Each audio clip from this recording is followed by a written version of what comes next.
Hello everybody, I'm Gwen Campbell-Mindes. Welcome to Gwen's Bookish Ramblings, and I'm several days late, but hey, we're sort of still within the range of the week.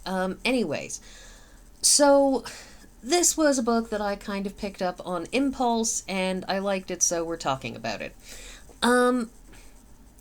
So this is a book that at first I really thought that they had avoided that old fiction problem that crops up, which is we haven't told you anything, and when you screw up our complex plans that require you to do specific things because you had no idea that these things were happening, we get mad at you because you acted on the limited information you had and not on the information that you didn't have.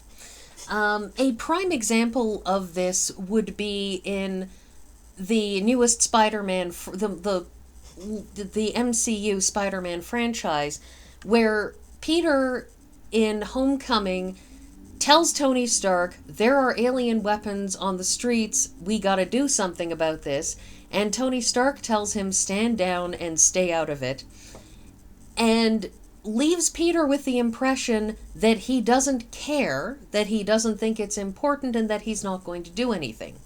Peter, therefore, says, I have to do something if Tony Stark is not going to do anything. So he shows up and tries to stop the whole thing, the handoff going off.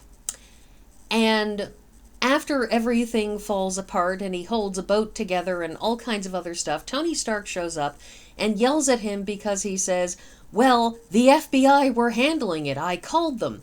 And my response to that is, but you didn't tell Peter that you were handling it. You gave him no indication that you were handling it. You said, this massive crisis that you are concerned about is of no import to me, and I'm not going to worry about it, and you skipped merrily off and expected him to psychically understand that your dismissiveness was not indicative of being actually dismissive of the problem. And so Peter acted on it because he didn't know that it was being handled. And then you get mad at him for acting on the information that he had and not acting on information that he did not have. You know, this goes back to that old thing that you make the best decision that you have with the information that you have at the time, and you cannot look back with hindsight and say, oh, if only I'd known this, I would have done something different, because you didn't know that. So you cannot feel bad about not acting on information you didn't have. In this case, at first, it kind of looks like they're avoiding that because our heroine, Jenn, here on the cover, she desperately wants to leave her hometown. It's a tiny little place, and it's a tiny little village, and she's read, books and geographies and looked at maps, and she just wants to see the world. It's not that she wants to leave home forever, but she wants to see stuff. She wants to see how things are different in different places. She wants to have these experiences. She wants to see the big city, the whole 9 yards, right? And it's completely understandable, and everybody keeps on telling her, no, you shouldn't leave, but they didn't give her a reason. And it isn't until she's days, mere weeks away from turning 19 when she can finally make her own life choices and be legally an adult. This is very much a, sort of semi-medieval 16th century something or other alternate reality thing. It's the fantasy worlds where you have not reached modern technology because you have magic and are instead, metaphorical distant past. It is not Earth, it's an alternate place. But the thing is that she's now 19, she can now, if she so chooses, pack up and say, look, I want to see the world, so I'm going to go. And her father tells her, finally, when she's basically desperate to leave because this is her dream, is traveling is what she wants, that he finally after a whole thing where she nearly, where she is going to leave, like, there's a thing, she nearly leaves, and her father finally explains to her that there's this concern that her mother's family, that there's this whole political history of why she and everybody else there wound up living in a tiny farming village out backwoods of nowhere.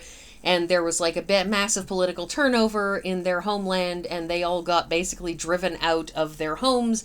And these are all people who were previously like members of the nobility and the moneyed class and, the Lord Master of Keys or whatever, like, people like that, scholars and all kinds of things, who got driven out of their homes and forced to become farmers way up in the backwoods in the middle of nowhere because they were basically given the option of moving to a country that they had never lived in or packing up their stuff and being farmers, like, still technically within the bounds of the land. And so that was what they had picked. But her mother's family, her mother was not among those who had to leave. Her mother had chosen to leave because her mother wanted to stay with Jenn's father. And so the mother had to sort of flee, in effect, and that there was a whole thing where they had sent somebody to fetch her back, and she had been pregnant at the time and had gone, and had fled town in order to avoid being dragged back to, her hometown, the city that they were from, and, this whole thing, and she died because of it. And he says, and the concern is that if you go back there, that they will be able to take you and hold you and do all kinds of things because you are technically a member of their family, and there's all of these political, scary things that could happen as a result, imprisonment and all kinds of other stuff, and that's why I don't want you to go, especially, he says, if you are unmarried. Because if you're married, then you are sort of part of a different family and they can't touch you. But as a single woman, you have this problem. And at first it seemed to me like this was fantastic. He was explaining to her why they hadn't wanted her to leave and why this was so much of a problem, and that was fine. And the issue, of course, was that there was also her dragon friend, who we don't know he's a dragon at first, we just know he's a supernatural who's it, that pretends to be nothing more than a breeze, because she called him Wisp because he tended to basically act as nothing more than a breeze, although occasionally she would see an edge of claws or whatever. He's actually a dragon, by the way, that's sort of sitting in a field, invisible, guarding her. Anyways, she's not supposed to leave because something magical will happen and unravel half of reality. So he's basically been told, you stay there, and if she tries to leave, you gotta kill her. And he really, really loves her. It's a guardianship thing, not a romantic thing, but he adores her and he doesn't want to have to kill her, so he spends all of his time desperately trying to dissuade her from wanting to leave. And she basically ignores all of that because he never gives her a reason. And it isn't until she almost leaves again, this time just crossing, the thing is that she almost leaves and they finally tell her that there is a curse on her and that she will die if she leaves. And she's basically incredibly depressed by this because this isn't just you have to be married to leave. This is, if you leave, you'll die, so you're basically trapped here. And it's, at least half of the problem is that it's not a choice she's getting to make. Because it's one thing to say, I'm never leaving this small town because I've made a choice. This is where I want to be. It's quite another thing for somebody to plonk down and say, you're here because you will die if you leave. You're not allowed to leave ever. And that's a really, really different thing, and that's going to make anybody feel trapped, even if under any other circumstances they might have wanted to stay. But as the book goes on, we eventually find out that she is in fact a mystical who's-it that has all kinds of superpowers and things. And we get to the very end, and there's this whole thing where the people who set the dragon to guarding her never told the dragon why they wanted her there or guarded, and the dragon didn't tell her what he knew, and her father didn't tell her. Like, there was a whole bunch of stuff, and it's actually a thing that comes up again and again, are these secrets where on the one hand you can see why they didn't want to tell her, but on the other hand, like, there's this whole thing where if the dragon had explained any percentage of what he was doing and why he was there, she probably would not have been nearly as difficult or headstrong about things, because she would have known why. But there's this constant, we're not telling you why, we're just telling you things. Like, there's this character, Wayne, who before she knows about anything to do with magic, she just gets desperate to be married, because she figures if she can be married, then she can leave. And she decides, I want to marry Wisp. So I will cast this spell, and Wisp will become human, and we can be married, and I love Wisp. She does, but by the end of the book, she realizes that she loves him like a brother, like an older brother, protector figure, not like a, husband. But she figures she loves him, they can be together, and she will have a husband, and then she'll be able to leave. And so she casts this spell transforming the dragon into a human, and it causes all kinds of repercussions. Not least of which, of course, the dragon being incredibly upset because he is a dragon, and now he's human, and this doesn't work for him because he's not really psychologically human, and he doesn't understand how human society works. And, like, there's this whole thing where she gets set up to write letters, because there's a love triangle sort of thing. She can't decide between the new guy in town, who is handsome and all kinds of other stuff, or Wisp, who she, loves in what she thinks that she loves him enough to be married to him. But anyways, like, she's writing letters to both of them to sort of keep them at a distance and yet keep lines of communication open, in effect. And Wisp doesn't know how to write. And so what he does is, those, like, kidnapping notes where the kidnappers will, like, cut stuff out of a magazine and send a note to people with the, things cut out of the magazine and glued to a piece of paper because it keeps anybody from recognizing handwriting or stuff like that. That he's writing her letters by stealing a book from Brannon, the other guy in the love triangle, and ripping words out of the page and gluing them onto...